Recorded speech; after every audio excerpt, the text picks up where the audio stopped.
పరిశుద్ధ గ్రంథములో నుండి ఈ దినమునకు ఏర్పాటు చేయబడిన వాక్య భాగము యెషయా గ్రంథము 62వ అధ్యాయం 6వ వచనాన్ని మనం చదువుదాం. యెషయా 62 6వ వచనం. యెరూషలేమా, నీ ప్రాకారముల మీద నేను కావలి వారిని ఉంచి ఉన్నాను, రే అయినను పగలైనను వారు మౌనముగా ఉండరు. దేవుని నామానికి మహిమ కలుగును గాక. దేవుడు మనలను కావలి వారిగా దేవుడు ఉంచాడు. మరి కావలి వారు అనగా పరిస్థితుల్ని గమనించి దాని నిమిత్తము దాన్ని కాపాడుటకు వారు చేయగల పని చేయుటకు దేవుడు ఏర్పాటు చేశాడు. ముఖ్యంగా మనల్ని ప్రార్థనా పరులుగా, మన దేశ పరిస్థితిని బట్టి మొరపెట్టే ప్రార్థించే కాపరులుగా, కావలి వారిగా దేవుడు మనను ఉంచి ఉన్నాడు. రేయినా పగలైనా వారు మౌనంగా ఉండరు అని దేవుని వాక్యము సెలవిస్తుంది. కనుక మన దేశ పరిస్థితులను మనం గమనిస్తున్న వారముగా, ముఖ్యంగా మన దేశం నిమిత్తము మనము ప్రార్థించాల్సిన దినములలో మనం ఉన్నాం. మన దేశ పరిస్థితులను క్షుణ్ణంగా గమనిస్తూ, ముఖ్యంగా జరుగుతున్నటువంటి ఈ యుద్ధ పరిస్థితులు, యుద్ధ సమాచారములు మనము వింటూ ఉండగా కలవరపడక దేశము నిమిత్తము మనము ప్రాకారముల మీద కావలి వారిగా నిలవలసినటువంటి సమయంలో మనం ఉన్నాం. కనుక దేవుని బిడ్డలమైన మనము ప్రభు అప్పగించిన బాధ్యతల్లో నమ్మకంగా నిలబడడానికి మనము ప్రయాసపడదాం. దేవుని నామానికి మహిమ కలుగును గాక. మరి నిన్నటి రాత్రి నుంచి స్పష్టమైన యుద్ధము ప్రారంభమైనటువంటి దినములలో మరి మనము రాత్రంతా ప్రశాంతంగా నిద్రపోయినాం. కానీ భీకరమైనటువంటి యుద్ధము మరి జరుగుతున్నటువంటి పరిస్థితులను మనము తెలుసుకుంటూ ఉన్నాం. కనుక మనము నేరుగా ఈ యుద్ధంలో పాల్గొనం, కానీ మన ప్రార్థనతో యుద్ధంలో మనము మన దేశమునకు సహాయంగా నిలబడగలం. మన దేశ పౌరులుగా మనకు ఆ బాధ్యత ఉంది. మన దేశము శాంతిని కోరుకునే దేశముగా, అందరితో సమాధానంగా ఉండే దేశముగా ఎల్లప్పుడూ ఉనింది. మరి ఇటువంటి పరిస్థితి మరి జరిగినటువంటి కొన్ని పరిస్థితులను బట్టి మరి దేశం ఎదుర్కోవడం, మరి దానికి తిరిగి జవాబుగా మరి యుద్ధ వాతావరణ పరిస్థితులు మరి కలగడం మనం చూస్తూ ఉన్నాం. కానీ దేవుని బిడ్డలమైన మనము దేవుని వాక్యం సెలవిచ్చినట్లు మనం రే అయినా పగలైనా మౌనముగా ఉండక మొరపెట్టే వారిగా మనము ఉండాలి అనేది దేవుడు నీకు నాకు బాధ్యతను అప్పగిస్తున్నాడు. మరి పరిశుద్ధ గ్రంథంలో మనం గమనించినట్లయితే నిర్గమకాండం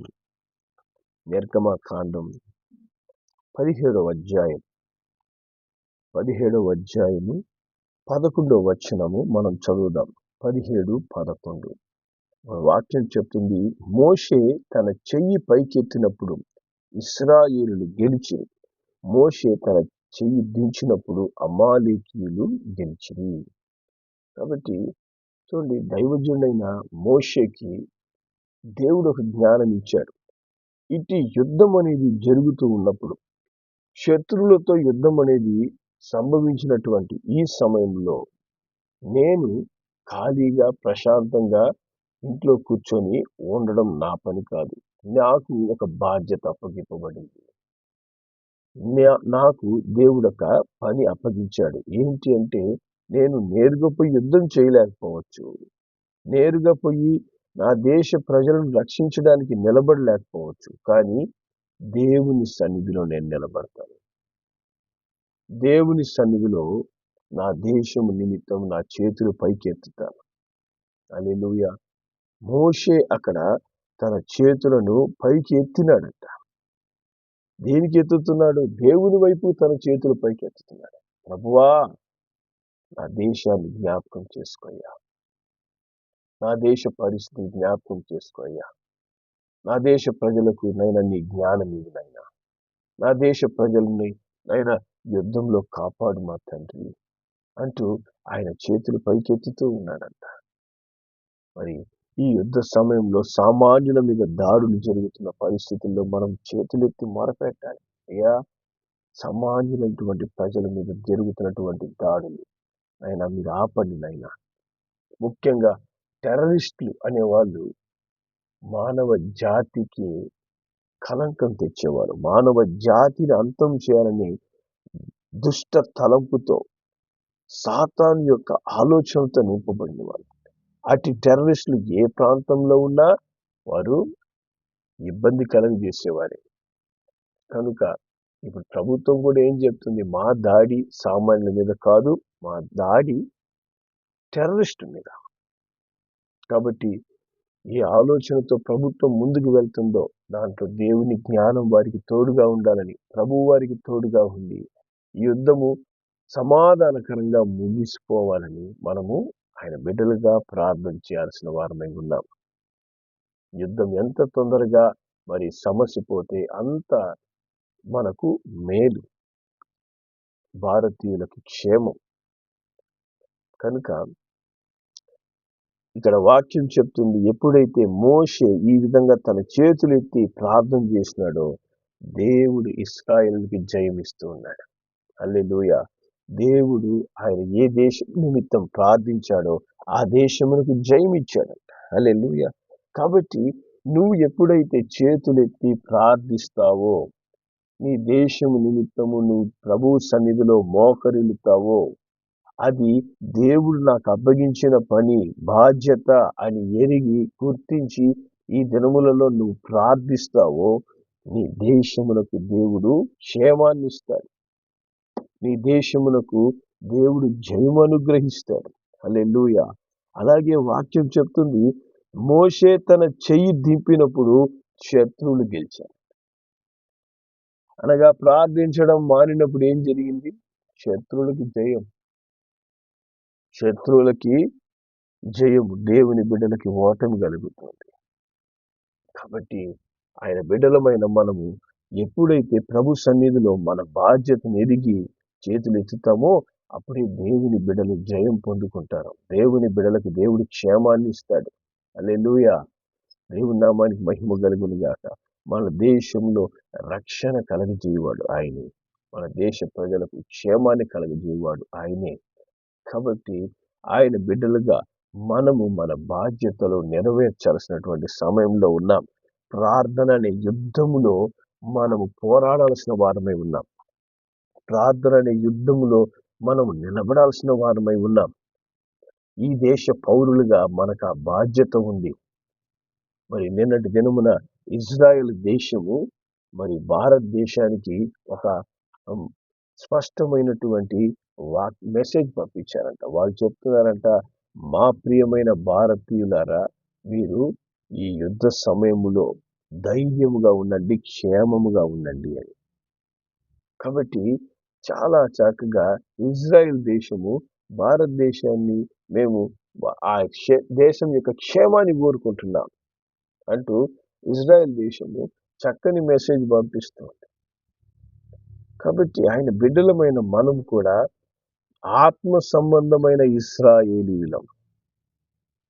మనం డైరెక్ట్ ఇజ్రాయేలీలు కాకపోయినా మనల్ని యేసు రక్తంతో కడగబడిన ఇజ్రాయేలుగా మనల్ని దేవుడు చేశాడు. హల్లెలూయా. మేము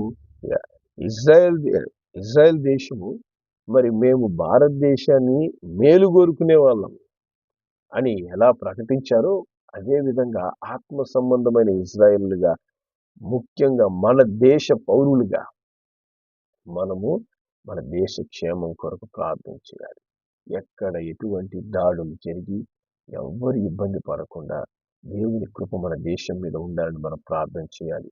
ముఖ్యంగా నిన్నటి దిన మన సుమారుగా 15 పట్టణాల మీద మరి శత్రువు టార్గెట్ చేసినప్పుడు ఆ టార్గెట్స్ అన్ని కూడా మన ఆర్మీ మరి నిర్వీర్యం చేసిందంట.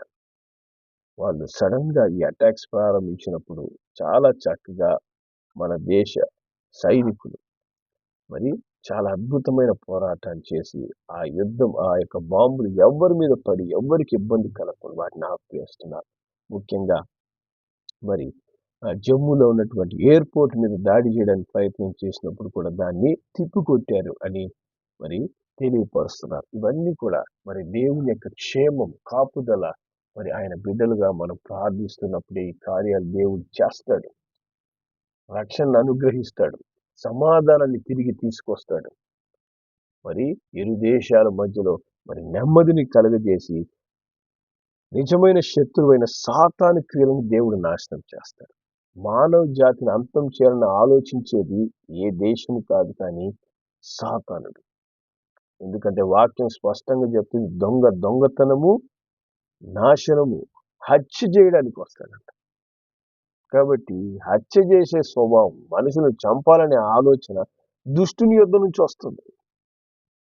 కాబట్టి అట్టి శత్రు ఆలోచనలతో ఉన్నప్పుడు ఆ నిజమైన శత్రువుని దేవుడు అంతం చేస్తాడు. దానికి తగిన విధంగా మన దేశ సైనికులను దేవుడు వాడుకుంటున్నందుకు మనం దేవుని మహిమపరుస్తూ వారు అద్భుతంగా వారు పోరాడుతున్నందువల్ల మనము క్షేమాన్ని అనుభవిస్తున్నాం. మరి దేవుని బిడ్డలైన మనము మరి నిన్నటి దినముల పేపర్లో న్యూస్లో మనకు వచ్చినట్లు శత్రువు యొక్క టార్గెట్స్ లో మన ఆంధ్రాలో ఉన్న విజయవాడ, విశాఖపట్నాన్ని కూడా వాళ్ళ టార్గెట్స్ లో ఉన్నాయంట. హైదరాబాద్ అలాగే తెలంగాణలో. సో ఇట్లాంటి సున్నితమైన ప్రాంతాలు, ముఖ్యమైన ప్రాంతాలు అన్ని కూడా ప్రభు చేతికి అప్పగించి భారతదేశంలో ముఖ్యమైన స్థానాలన్నింటినీ కూడా దేవా నీ కృపలో భద్రపరచనైనా. మా దేశం సరిహద్దులంతా కూడా దేవుని యొక్క రక్షణ కాపుదల, రక్షణ కవచం వలె నైనా నీ దూతల రక్షణ నుంచి నైనా కాపాడండి తండ్రి.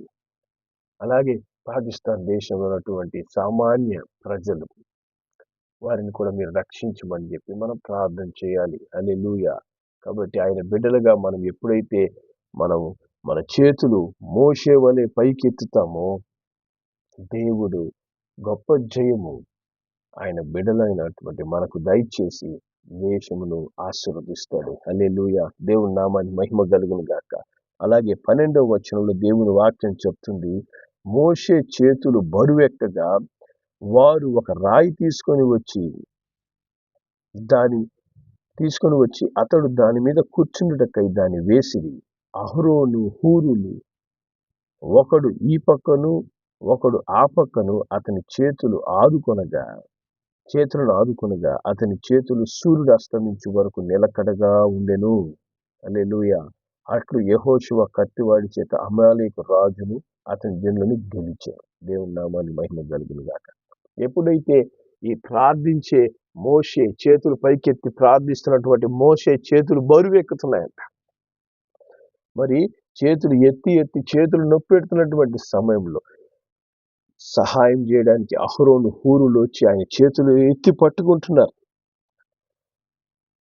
కూర్చోవడానికి రాయి వేస్తున్నారు, ఆయనకు సహాయం చేస్తున్నారు. అదేవిధంగా మన దేశంలో ఉన్నటువంటి దేవుని బిడ్డలందరూ కూడా ఒకరు సహకరించుకొని ఈ సమయంలో ఒక చైన్ లింక్ వల్లే మనం ఏం చేయాలి? దేశ క్షేమం కొరకు ప్రార్థన చేయాలి. దేశ క్షేమం కొరకు ప్రార్థన చేయాలి. నాకు ఎందుకులే అనేటువంటి వారిగా మనం ఉండకూడదు. దేశ క్షేమం కొరకు మనం ప్రార్థన చేయాలి. ఒకరొకరు సహకరించుకోవాలి. ఈ సమయంలో కలిసికట్టుగా ప్రార్థన ద్వారా ఈ పరిస్థితులను మనం జయించి ముందుకు నడవాలి. హల్లెలూయా. ఎప్పుడైతే అహరోను హూరులు మరి మోషేకు తోడై ఉన్నారో ఆయన చేతులు కింద దిగలేదు. ఆయన చేతులు అలాగే పైకెత్తి దేవుని వైపు చూపుతూనే ఉన్నాడు. ప్రభువా, జ్ఞాపకం చేసుకో మా దేశాన్ని, జ్ఞాపకం చేసుకో మా దేశ ప్రజలను, నీ రక్షణ దయచేయనైనా, నీ కాపుదల ఇవ్వు మా తండ్రి. దేవా, ఇటువంటి శత్రు క్రియలను నైనా మీరు నశింపచేయనైనా, సమసిపోయేలాగా మీరు సహాయం చేయండి అయినా. ఇంకా తీవ్రమైన ఇబ్బంది కలగకుండా నైనా మా దేశ పరిస్థితుల్లో నీ క్షేమాన్ని ఇవ్వు మా తండ్రి అంటూ మరి మోషే ప్రార్థన చేస్తూ ఉన్నాడు. హల్లెలూయా. అలాగే అహరోను హూరులు సహాయంగా నిలబడుతూ ఉన్నారు. దేవుని నామానికి మహిమ కలుగును గాక. మరి ఈ దినమున అనేక సంఘాల్లో ఉపవాస ప్రార్థనలు జరుగుతూ ఉంటాయి. ప్రత్యేకంగా దేశం కొరకు ప్రార్థన చేయండి. దేశ పరిస్థితుల కొరకు ప్రత్యేకంగా ప్రార్థన చేయండి. కన్నీరు గార్చండి. ప్రభువా, ఈ శుక్రవారం ఉపవాస ప్రార్థన ముఖ్యంగా దేశ క్షేమం కొరకు, మన దేశ మరి సైన్యం కొరకు నేను ప్రార్థన చేయాలి నాయన. ప్రార్థన చేస్తున్నాం నాయన.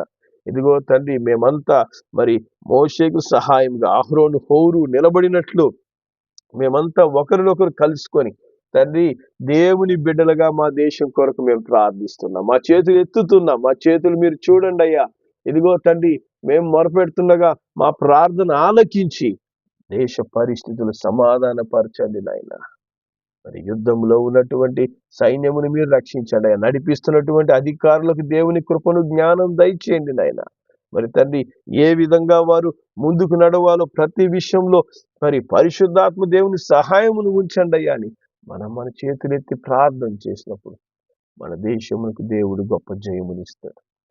మన దేశంలో మరి యుద్ధం చేస్తున్నటువంటి సైన్యమునకు ఏ ఇబ్బంది కలగకుండా మరి రాత్రింపగలదు వాళ్ళు బహు జాగ్రత్తగా దేశము యొక్క సరిహద్దులను కాపాడుతూ ఉండగా, రాత్రి కూడా మరి టెర్రరిస్టులు మన దేశంలో ప్రవేశించడానికి మరి కాశ్మీర్ ప్రాంతంలో ప్రయత్నించినప్పుడు వారిని తిప్పికొట్టారంట బలముగా. మరి ఇంత గొప్ప పోరాటాన్ని రాత్రి పగళ్ళు మన దేశ సరిహద్దులను కాపాడుతున్నటువంటి సైన్యం కొరకు ఒక సైనికుడిలా నువ్వు ప్రార్థిస్తున్నావా? ఒక సైనికుడిలాగా నువ్వు మొరపెడుతున్నావా? నాకెందుకు పట్టిందిలే అనే విధంగా మనం ఉంటున్నావా? ప్రార్థన చేద్దాం. అది మన బాధ్యత, దేవుని బిడ్డలకు బాధ్యత. మరి రేయిన పగలైన మౌనంగా ఉండక కావలి వారు వలె వారు ప్రార్థన చేస్తారని దేవుని వాక్యం. మోషే చేతులు ఎత్తాడంట యుద్ధం ముగిసేంత వరకు ప్రార్థన చేస్తున్నారు. అహరోను హూరు మోషేకు సహాయంగా నిలబడుతున్నారు. మరి మనమందరము కలిసి ఒకరొకరు సహాయం చేసుకుంటూ కలిసికట్టుగా ఈ శుక్రవారము మరి ఉపవాస ప్రార్థనలో మనం దేశము నిమిత్తం, పరిస్థితుల నిమిత్తం ఎప్పుడైతే కూడి మనం మొరపెడతామో, ప్రార్థిస్తామో, నిజంగా దేవుడు మన దేశం పక్షమున గొప్ప కార్యాలు చేయబోతున్నాడు.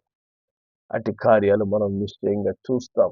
దేవుని యొక్క రక్షణను మనం అనుభవిస్తాం. దేవుడే మన పక్షాన ఉండి మన దేశమును ఆశీర్వదించునుగాక. మన దేశ ప్రజలకు ఏ ఇబ్బంది కలగ చేయకుండా క్షేమాన్ని అనుగ్రహించునుగాక. ఆమేన్. ప్రార్థన చేద్దాం. ప్రేంగల మా తండ్రి పరిశుద్ధుడా, నీకు వందనాలు, స్తోత్రములు చెల్లిస్తున్నామయ్యా. ఇదిగో తండ్రి, దేశ పరిస్థితులు మీరు చూస్తున్నారయ్యా. మా భారతదేశాన్ని ప్రేమిస్తున్నాం యేసయ్యా. తండ్రి, భారతదేశంలో ఉన్నటువంటి నైనా సుమారుగా 145 కోట్లకు పైగా ఉన్న ప్రజలను కొరకు మేము ప్రార్థిస్తున్నాం నైనా. నీ కృప వారి మీద ఉంచి నైనా క్షేమాన్ని నువ్వు ఎక్కడ కూడా ఎటువంటి శత్రు దాడులు జరగకుండా నైనా సరిహద్దులన్నిటినైనా మీరు నైనా నీ రక్షణలో భద్రపరచమని ప్రార్థిస్తున్నాం. ప్రయాసపడుతున్నటువంటి మా దేశ సైనికులను మీ చేతికి అప్పగిస్తున్నాం నాయన. తండ్రి, వారికి దేవుని జ్ఞానం, దేవుని కృప, ముఖ్యంగా దేవుని రక్షణ తోడుగా ఉంచమని నైనా తండ్రి, ఈ జరుగుతున్న యుద్ధంలోనైనా సమాధానకరమైనటువంటి కార్యాలు మీరు చేసి యుద్ధం త్వరగా ముగిసి ఇరు దేశాలకి నైనా సమాధానకరమైన కార్యములతో నైనా మీరు ఆశీర్వదించమని ప్రార్థన చేస్తున్నాం నైనా. అధికారులను మేము మీ చేతికి అప్పగిస్తున్నాం. వారికి దేవుని జ్ఞానం, కృపను అనుగ్రహించి ముందుకు నడిచేందుకు సహాయం చేయమని ప్రార్థిస్తున్నాం నైనా తండ్రి. ఎవరికి ఏ విధమైన ఆపదలు కలగకుండా నైనా నీ కృపలో అందరినీ భద్రపరచమని తండ్రి, నీ సమాధానము మా దేశానికి అనుగ్రహించమని మా ప్రభువును ప్రియరక్షకుడైన యేసు నామములో ప్రార్థిస్తున్నాం తండ్రి. ఆమేన్.